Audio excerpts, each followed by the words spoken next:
नमस्कार प्यारे साथियों, स्वागत है आप सभी के अपने YouTube चैनल में। साथियों, आज हम ईएमआर को लेकर तीन बातों पर चर्चा करेंगे। तीनों ही इंपॉर्टेंट बातें हैं। जो पहली चर्चा वो होगी, क्या जॉब लगने के बाद भी हमें हटाया जा सकता है। दूसरा है कास्ट सर्टिफिकेट वैलिडिटी क्या है, और तीसरा है हैदराबाद में मिली है एक्नॉलेजमेंट स्लिप। तो इन तीन बातों पर हम चर्चा करेंगे। साथियों, मैं आपको बताना चाहूंगा कि पहली बात ये, क्या जॉब लगने के बाद भी हटाया जा सकता है, तो इसका उत्तर है यस। तो आप सोच रहे होंगे कि प्रोबेशन पीरियड में हटाया जा सकता है, प्रोबेशन के बाद भी हटाया जा सकता है, यानी बिफोर प्रोबेशन और आफ्टर प्रोबेशन। तो कहने का मतलब है कि कहीं भी आपको हटाया जा सकता है।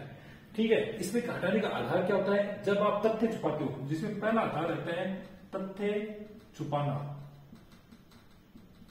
दूसरा रहता है एजुकेशन वाला मैटर। ठीक है, एजुकेशन क्वालिफिकेशन वाला मैटर।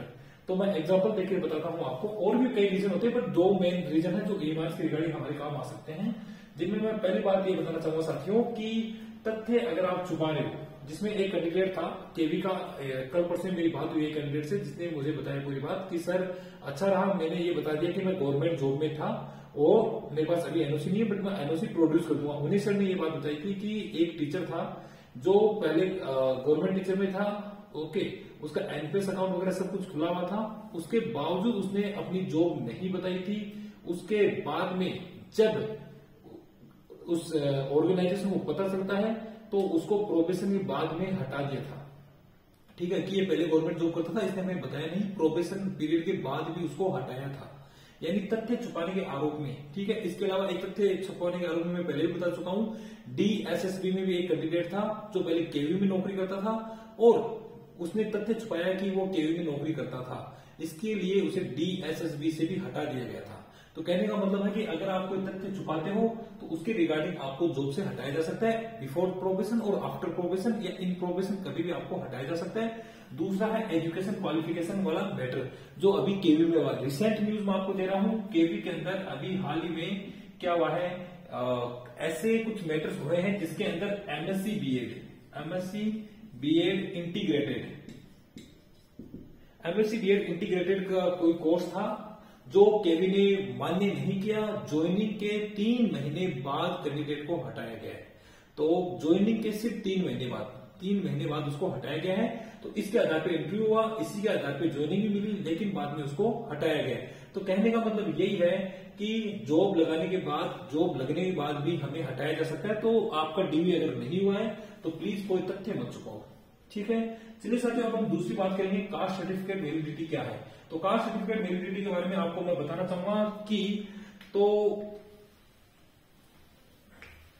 जो आपका जिनमें हमारे पास मुख्य है ईडब्ल्यूएस, ओबीसी, एससी, एसटी। ठीक है, ईडब्ल्यूएस का होता है आपका वित्तीय वर्ष मान्य होता है इसमें। ठीक है, यानी मार्च से मार्च।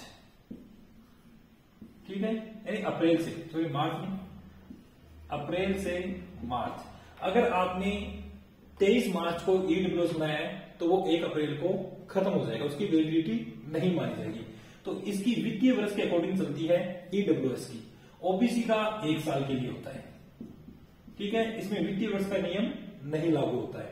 एससी का लाइफ टाइम और एसटी का भी शायद लाइफ टाइम होता है। एसटी का मुझे कंफर्म आइडिया नहीं, शायद लाइफ टाइम हो सकता है, तो इसका मुझे कंफर्म आइडिया नहीं है। बट एससी का लाइफ टाइम होता है, ओबीसी का 1 साल होता है, वो भी नॉन क्रीमी वाला, और ईडब्ल्यूएस का वित्तीय वर्ष के अकॉर्डिंग चलता है। ठीक है साथियों, इतनी बातें हो गई। तो आपका सर्टिफिकेट किसके अनुसार है प्लीज देख लेना, गलती मत करना। कुछ साथियों ने अभी जनवरी में ईडब्ल्यूएस बनाया होगा और ज्वाइनिंग अगर उनकी अप्रैल में आती है, वैसे आएगी मार्च में, बट मैं कह रहा हूं अगर बाई चांस अप्रैल में ज्वाइनिंग आती है तो आपको नया बनवा लेना है। ओके, बाकी ज्वाइनिंग जो है आपकी मार्च में आएगी, क्योंकि आचार संहिता से लगने से पहले आपको पोस्टिंग मिलेगी 100%। ओके, वरना क्या होता है कि आपको पता है, वो बताऊंगा नहीं मैं। चलिए आगे को, हैदराबाद में मिली है एक्नॉलेजमेंट स्लिप। बिल्कुल साथियों, हैदराबाद में एक्नॉलेजमेंट स्लिप मिली है, ये 100% ट्रूथ है।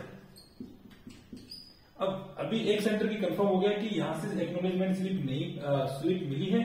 अब मैं एक बात और कहना चाहूंगा साथियों, जिनको एक्नॉलेजमेंट स्लिप नहीं मिली है, प्लीज बिल्कुल भी परेशान मत हो, बिल्कुल भी परेशान मत हो। आप बार बार कमेंट करते हो कि सर नहीं मिली, हम क्या करें।